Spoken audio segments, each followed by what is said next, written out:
देखें तो आप अपने परिवारजनों के साथ या कोई भी घर में हो जो आपकी पढ़ाई का ध्यान रखता हो, या तो बड़ा भाई हो सकता है या सिस्टर हो सकती है या कोई भी रिलेटिव, मामा चाचा ताऊ फूफा मम्मी पापा जो भी इनमें से हो, उसको अपने साथ इस एनालिसिस को देखने के लिए बोलें कि आप आइए 5 मिनट मेरे पास, 10 मिनट मेरे पास, जब तक ये वीडियो चले तब तक मेरे पास बैठ जाइए। इसका फायदा ये होगा बच्चों कि अगर एक बार उनको ये इंटरेस्ट आ गया कि आपका स्कोर क्या चल रहा है और ये मास्टर क्या बता रहा है, यानी जो मैं क्या बता रहा हूं, कि एक अच्छे बच्चे का अगर इसमें टेस्ट में स्कोर होना चाहिए था तो इतना होना चाहिए था, अगर आपका इतना होगा तो आप सेलेक्ट हो जाओगे। मैं ऐसी बातें इसमें करूंगा। तो जो आपकी पढ़ाई में इंटरेस्ट रखता होगा, जो आपका रियल में भला चाहता होगा, जिसको आप चुनोगे अपने साथ बैठाने के लिए, तो कहीं ना कहीं वो इंटरेस्ट जरूर लेंगे इस वीडियो में, और फिर वो हर बार आपसे उस टेस्ट में स्कोर पूछेंगे कि आज क्या रहा। संडे के टेस्ट का इंतजार जितना आपको रहता है उतना उनको भी रहेगा कि इस बार ये कितना करेगा स्कोर।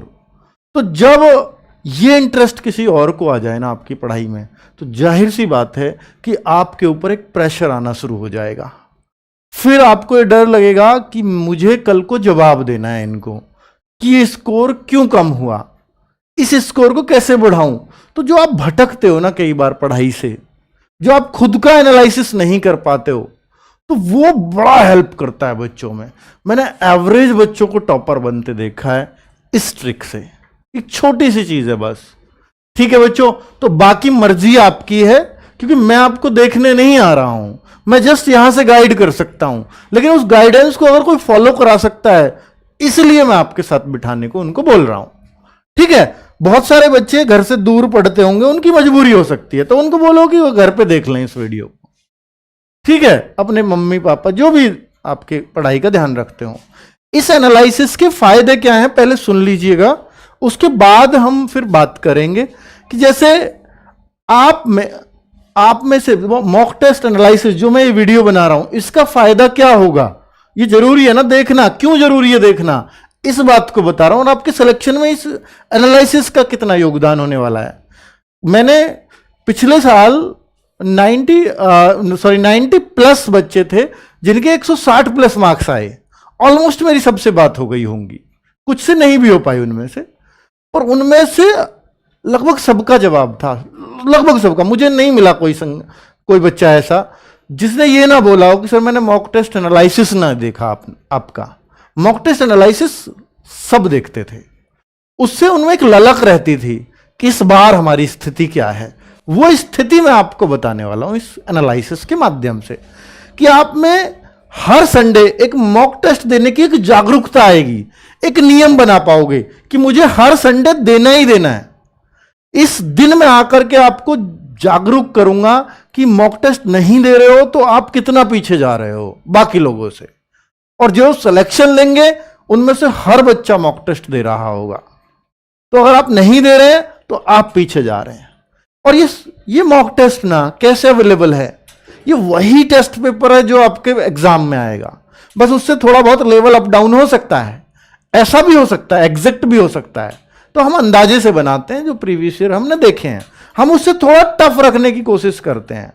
ये मैं मानता हूं कि हमारा मॉक टेस्ट थोड़ा सा टफ है, पर ये मैंने फील किया है कि जिस बच्चे के हमारे मॉक टेस्ट में 120, 25, 130 मार्क्स आते थे, वो बच्चा वहां 160 भी लेकर के आया था 160 में से, ठीक है। 165 भी नंबर आए हैं पिछली बार, तो आपको मालूम है 160 में से 167 भी आए हैं, ठीक है। वो कैसे आए हैं, वो एनसीसी वगैरह के जुड़ के आए हैं। तो एक तो हर संडे आप मॉक टेस्ट दोगे, ये नियम बना लीजिए। बाकी बच्चों के मुकाबले आपकी स्थिति क्या है ये बताने के लिए एनालिसिस लाया हूं। और पूरे यूट्यूब पर अगर कुछ चीज ये मॉक टेस्ट एनालिसिस के नाम से शुरू की थी मैंने, तो किसी ने शुरू की है तो ये मैंने ही शुरू की है, क्योंकि मुझे इसमें कमी फील हुई बच्चों में। किस बात की कमी फील हुई कि बच्चे जब ऑफलाइन कोचिंग करते थे ना, तो उनको जरूरत नहीं थी इन एनालिसिस वगैरह की। तो अब बच्चे ऑफलाइन तो पढ़ नहीं रहे, अब तो अपने घरों में बैठ के लाइब्रेरीज वगैरह में पढ़ रहे हैं सारे बच्चे, ये अपने घर में बैठ करके पढ़ रहे हैं। तो ऑफलाइन से उनको दिख रहा है कि अब उतना फायदा नहीं होगा, क्योंकि 2 घंटे 3 घंटे पढ़ने से नहीं होता सिलेक्शन। अब फिर उनको जो कमी फील होती है वो ये होती है कि मैं बाकी बच्चों के मुकाबले कहां चल रहा हूं, ये मुझे नहीं पता चल पाता। रैंक उसको दिख जाएगी, लेकिन मुझे सिर्फ रैंक दिखेगी, पर कितने कितने मार्क्स आए हैं उनके ये नहीं पता चलेगा। अब आपको ये पता चल पाता है इससे, वो मैं दिखाऊंगा आपको कैसे। ठीक है, तो बाकी बच्चों के मुकाबले आपकी स्थिति पता लगेगी, और मॉक में हो रही गलतियों को कैसे सुधारें इस पर मैं बात करूंगा। ठीक है, कि कैसे आप देखिए गलतियां, जैसे ही मॉक टेस्ट एनालिसिस हो जाता है उसके बाद आप देखेंगे आपका टेस्ट में कौन कौन से गलत हुए, जहां स्कोर आता है वहीं पे देखना ऊपर करेक्ट इनकरेक्ट लिखा आएगा इस एनालिसिस को खत्म होने के बाद। फिर कौन से अनअटेम्प्ट हुए वो भी दिखाएगा।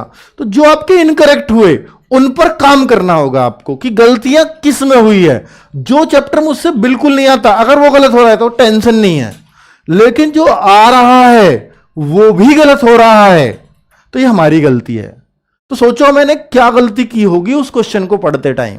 तो सबसे पहला अगर कोई सुधार करना है तो उन चैप्टर्स में करना है जो बराबर गलत हो रहे हैं आते हुए भी। ठीक है, ये मेरी आपके लिए रिक्वेस्ट है। ठीक है, सब्जेक्ट वाइज स्कोर में कहां कमी है, मैं आपको जो एनालाइज करूंगा ना वो सब्जेक्ट वाइज करूंगा, कि मैथ्स के आपके स्कोर आज क्या होना चाहिए था, रीजनिंग में क्या होना चाहिए था, जीएस में क्या, हिंदी में क्या, वो सारी बातें करूंगा। एनालिसिस के बाद अगले टेस्ट में अच्छा स्कोर करने का एक दबाव रहेगा आपके ऊपर। क्या कि जब एनालिसिस हो जाएगा ना तो आपको रहेगा कि यार इसमें इतना है तो अगले में बढ़ा करके लेके आऊंगा। हर बच्चा ये सोचता है, और ये अगर अप्लाई हो जाए तो इससे ज्यादा मजेदारी कहीं भी नहीं है। कट ऑफ का अनुमान वो मैं दे करके ही जाऊंगा कि आज के जैसा अगर टेस्ट हुआ तो कट ऑफ यहां यहां घूमेगी। ठीक है, टॉपर्स का उस टेस्ट में स्कोर पता लगता है, यानी आज जैसे ये टेस्ट है तो इसमें टॉपर्स कहां घूम रहे हैं। टॉपर्स में लूंगा जो ऊपर के 500 बच्चे हैं वो कहां चल रहे हैं, तो सब टॉपर्स बनने वाले हैं, उनमें से ही निकलेंगे टॉपर्स। ठीक है, सब्जेक्ट वाइज बताऊंगा यार वो भी। तो इससे बहुत फायदे ये होने वाले हैं, और ये कम फायदे नहीं है। हर बच्चा यही तो जानना चाहता है कि जब मैं टेस्ट दूं तो मुझे पता तो चले। तो भाई पहला तो सीन ये रहा आप लोगों के सामने कि जैसे आज जो बच्चों ने टेस्ट दिया है, आपको मालूम है 39,000 प्लस वैकेंसी, यानी लगभग 40,000 वैकेंसीज हैं ये। तो 40,000 वैकेंसीज में अभी केवल 49,200 बच्चों ने टेस्ट दिया है। बहुत सारे बच्चे यूपी पुलिस के रिजल्ट का वेट कर रहे हैं और वहां आसान्वित हैं कि भाई मेरा हो जाएगा, अच्छी बात है। पर जिनको पता है कि मेरा हो जाएगा वो यहां भी टेस्ट दे रहे हैं, और जिनको असमंजस है कि मेरा होगा या नहीं होगा वो यहां भी नहीं दे पा रहे, और फिर यहां भी फाइनली वो असमंजस में ही बने रहेंगे। क्योंकि जिसको मेहनत की आदत है वो हर जगह मेहनत करता है, और जिसको नहीं है वो बहाने खोजता है। तो प्लीज बहाने खोजने बंद कीजिए। अगर वहां हो जाएगा तो हो जाएगा, उसमें आपका काम था एग्जाम देना यूपी पुलिस में, वो आप देकर के आ गए। तो भाई वहां बोर्ड, अपना भर्ती बोर्ड काम कर रहा है, कब लिस्ट लगाएगा, कब कट ऑफ लगाएगा, उसमें आपको क्यों सोचना है, वो उनका काम है। आपका काम है मैं पढ़ाई करूं और मैं देखूं कि मैं अपनी स्थिति क्या चल रही है, मेरा अगला जो टेस्ट आ रहा है उसमें जब तक मैं वहां फाइनल सेलेक्ट नहीं हो जाता मुझे अगले टेस्ट तो देने ही पड़ेंगे ना। तो ऐसी सोच एक रखनी चाहिए उन बच्चों को, और जो ऐसी रखते हैं उनका आप देखो एक एक बच्चे का 5-5, 6-6 जगह सिलेक्शन होता है और एक का एक जगह भी नहीं हो पाता। तो यही फर्क है उन सोच में।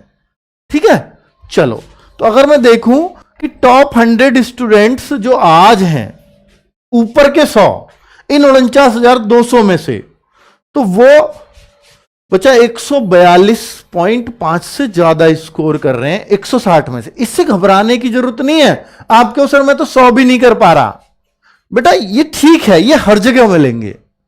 इनमें कुछ मैं मानता हूं भाई फेक भी हो सकते हैं, पर कोई बात नहीं, वो हर जगह होता है, उसको नहीं सुधारा जा सकता। पर आप देखो ना, ये बहुत अच्छा स्कोर है। टॉप 500 137.50 मार्क्स लेकर के आ रहे हैं। टॉप 1000 यानी ऊपर के जो 1000 बच्चे हैं ये भी शामिल है इनमें, वो उनका एवरेज स्कोर 133.25 है, यानी वो 133.25 से एवरेज नहीं है, सॉरी 133 तक उनकी कट ऑफ है, यानी 133 से ऊपर ही ऊपर जो बच्चे हैं वो 1000 बच्चे स्कोर कर रहे हैं आज के टेस्ट में। और 2000 बच्चे 128.75 से ऊपर स्कोर कर रहे हैं, और 5000 बच्चे आज 120.75 से ज्यादा स्कोर कर रहे हैं, और 10,000 बच्चे आज के टेस्ट में 110 से ज्यादा मार्क्स लेकर के आ रहे हैं। कितने में से? 49,200 में से 10,000 बच्चे 110 से ज्यादा स्कोर कर रहे हैं। तो मुझे ऐसा लगता है कि अगर देखिए आप हिंदी भाषी स्टेट से हैं, मान लो हिंदी भाषी स्टेट आप समझते हैं, यूपी है, मध्य प्रदेश है, आपको जो स्पेशली जिनकी कट ऑफ आई जाती है, बिहार है, राजस्थान है, बाकी स्टेट और भी हैं हिंदी भाषी पर उनकी कट ऑफ थोड़ी सी डाउन चली जाती है। तो मैं इनके जनरल एरिया वाले बच्चों की बात करूं, जनरल एरिया सिर्फ, तो उन सबको 110 से ऊपर तो होना ही चाहिए। यह मेरा आपके लिए सुझाव है। अगर आप कम चल रहे हैं तो आप वाकई कम हैं, आपको इसमें बहुत सुधार करने होंगे, तो ही आप सिलेक्शन ले पाएंगे, या मैं कहूं कि आपके सिलेक्शन के चांस बहुत कम है। क्योंकि अगर आप 110 का स्कोर अब तक नहीं कर पा रहे हैं तो, पर इससे डिमोटिवेट मत होइए। मैं कह रहा हूं कुछ बच्चे हो सकता है अभी सिलेबस पूरा किया हो, अभी टेस्ट देने लगे हैं जी, हम 108 हैं, तो कोई बात नहीं, आप कर सकते हो। कुछ बच्चे ऐसे जरूर आएंगे अभी नीचे से जो एकदम से 130-40 भी करेंगे, ठीक है, पहुंचेंगे लास्ट होते होते। और मैं आपसे कह रहा हूं बच्चों कि अगर आप RWA के मॉक टेस्ट में 125-30 स्कोर करने लग गए ना, तो आपका किसी भी स्टेट में सिलेक्शन हो जाएगा, किसी भी स्टेट में। ये बहुत बड़ी बात कह रहा हूं, चाहे कट ऑफ 140 जाओ चाहे 145 जाओ, क्योंकि ये रॉ स्कोर है और हार्ड टेस्ट में है उससे। और जब नॉर्मल टेस्ट आएगा ना, वो वाला जैसा GD का आया था, और फिर नॉर्मलाइजेशन भी होगा, तो वही बच्चा 150-160 के आसपास पहुंच जाता है, ठीक है। तो ये डरने की आवश्यकता नहीं है कि कट ऑफ इतनी हाई है, ये है, वही बच्चे स्कोर कर रहे हैं, ठीक है। त्रिपुरा 91 लिख रहा है बच्चा, ठीक है, नॉर्थ ईस्ट स्टेट में 91 बहुत अच्छा स्कोर है, बहुत अच्छा है, चिंता मत करिए। अब देखिए 124 राजस्थान, ऐसा आप सब लिखोगे, मैंने बता दिया ना, 110 प्लस चल रहे हो अभी ठीक हो, पर आपको ऊपर पहुंचना है 130, 125 ये स्कोर करने हैं, और ये मैं करवा के जाऊंगा, अंत तक देखेंगे आप।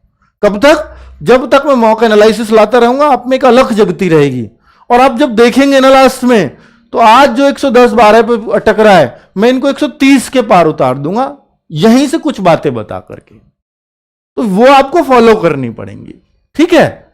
चलिए, महाराष्ट्र वालों का 80 है बेटा, आपको भी 100 कूदना पड़ेगा इस टेस्ट में, तो आप वहां 120 के आसपास करोगे, ऐसी मुझे उम्मीद है, ठीक है। बच्चे देखो, यहां जो टॉपर्स के स्कोर हैं, टॉप 500, 1000, ये सब्जेक्ट वाइज कितना स्कोर कर रहे हैं वो भी देखना चाहिए ना।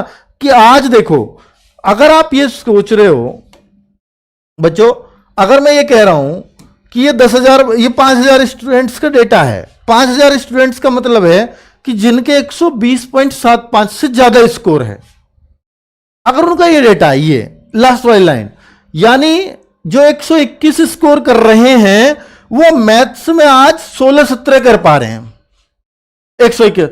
अब आप कहो कि नहीं जी मेरा तो 120 ही है और मैं मैथ्स में 20 कर रहा हूं या 19 कर रहा हूं, तो इसका मतलब फिर आपके और सब्जेक्ट काफी वीक हैं। एक मैं एवरेज निकाला है मैंने, तो जो आज एवरेज स्कोर कर रहे हैं मैथ्स में और जिनके 121 स्कोर है, तो भाई साहब वो 16-17 कर पा रहे हैं, और अगर इससे कम कर पा रहे हो तो वो कम है मैथ्स में आज के में। इसका मतलब फिर आपके और सब्जेक्ट अच्छे होंगे, ये थोड़ा वीक होगा, तो औरों पर उतना ध्यान देने की जरूरत नहीं, फिर आपको इस पे ध्यान देने की जरूरत है। तो अगर मैं देखूं कि 17-18 रीजनिंग में, मेरी आपको एक सलाह है कि भाई साहब रीजनिंग को 18-19 से नीचे ही मत जाने देना। अगर ये इससे नीचे जाती है तो आपको सिलेक्शन से दूर लेकर के जाएगी, ये ध्यान देना। रीजनिंग में अच्छे स्कोर 19 और 20 ही माने जाएंगे, और अगर आप खराब भी पेपर करते हो तो 18 से नीचे नहीं करना है, ठीक है। 18 से नीचे गए तो फिर रीजनिंग आपको दूर करेगी सिलेक्शन से, ठीक है। अब जीएस की बात करूं तो आज जो 120-21 स्कोर कर रहा है वो बच्चा 11-12 ही कर पा रहा है जीएस में, ठीक है। और अगर आपको जो अच्छे बच्चे हैं आज जो 140 से ज्यादा स्कोर कर रहे हैं वो जीएस पहुंचा रहे हैं 14-15, तो इसका मतलब जीएस हार्ड है और जो बहुत टॉपर बच्चे हैं, टॉप 100 वाले भी, उनका एवरेज स्कोर आज जीएस में 14-15 है। तो इससे ऊपर तो गया ही नहीं होगा इसका मतलब। तो जीएस जैसी आती है उससे मिलती जुलती हम देते हैं, पर कभी कभी थोड़ी टफ भी हो जाती है हमारी, मैं मानता हूं। और यहां थोड़ी टफ की प्रैक्टिस आपको करके जानी पड़ेगी, मैं चाहता हूं वो।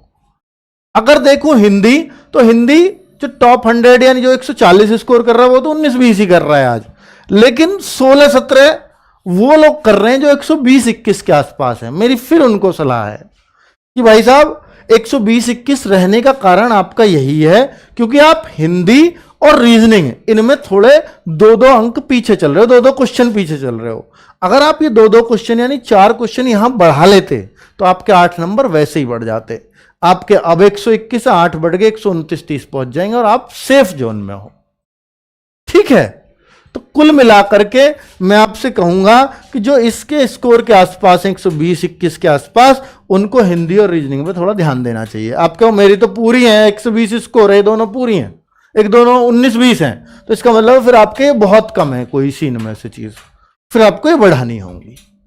ठीक है, चलो बच्चों आज के टॉप 10 में अगर आपको बताऊं तो देखो सबसे ज्यादा स्कोर लड़कों में आज 153.25 आया है, और लड़कियों में भी ये बड़ी खास बात है कि आज लड़के और लड़कियां दोनों टॉपर जो हैं बराबरी पे हैं, और एसएससी जीडी में लड़कों लड़कियों की कट ऑफ का बहुत अंतर नहीं रहता, ये बड़ी बात है। और यहां पे भी आप देख रहे हो टॉप 10 में आज लड़के लड़की बराबर हैं। जो टॉपर है लड़का देखो गोविंद सूर्यवंशी 151.5 है, लड़कियां जो सेकंड लड़की है भाई बहुत बड़ा गैप कर रखा है, पूजा बिश्नोई ने 144.75 सेकंड पे है लड़की।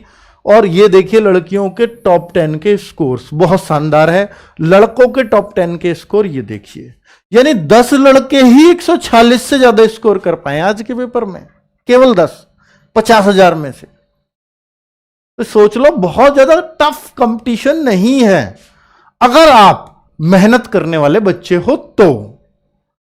और ये वो बच्चे हैं आपको पता है आरडब्ल्यूए का अगर मॉक टेस्ट दे रहे हैं जो इनकी रैंक आएंगी वहां पर, यानी यही वो एसएससी के टॉप करने वाले बच्चे बनेंगे।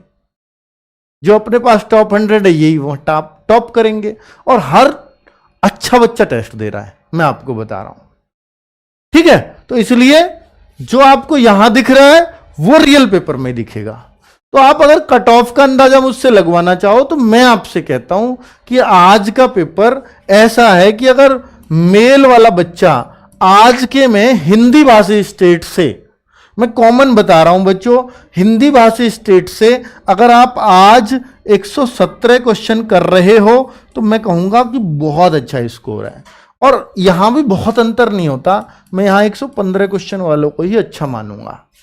ये क्वेश्चन 115 सॉरी मार्क्स, क्वेश्चन नहीं, क्वेश्चन तो 80 होते हैं, मार्क्स।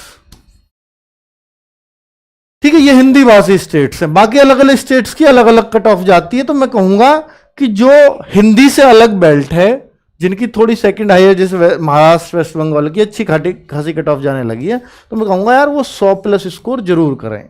या ये जनरल एरिया से अलग इन स्टेट्स में हिंदी भाषी में बॉर्डर है, एरिया है, नक्सल एरिया है, उन लोगों को भी 110 के आसपास आज होना चाहिए, 110 108 मार्क्स के आसपास होना चाहिए। ठीक है, तो ये मैं आपको एक आइडिया दे रहा हूं। बाकी नॉर्थ ईस्ट के स्टेट्स हैं अगर वो 90 भी कर रहे हैं बहुत अच्छी बात है, साउथ इंडिया के स्टेट्स हैं 90 भी कर रहे हैं अच्छी बात है। ठीक है, पर अभी बढ़ाना है, इन स्कोर को रोकना नहीं है। आज जितना स्कोर लाए हो लास्ट होते होते हमें अभी अपने मार्क्स में कम से भी कम 20 नंबर का इंक्रीमेंट देना है हर बच्चे को, ये प्रण कर लो।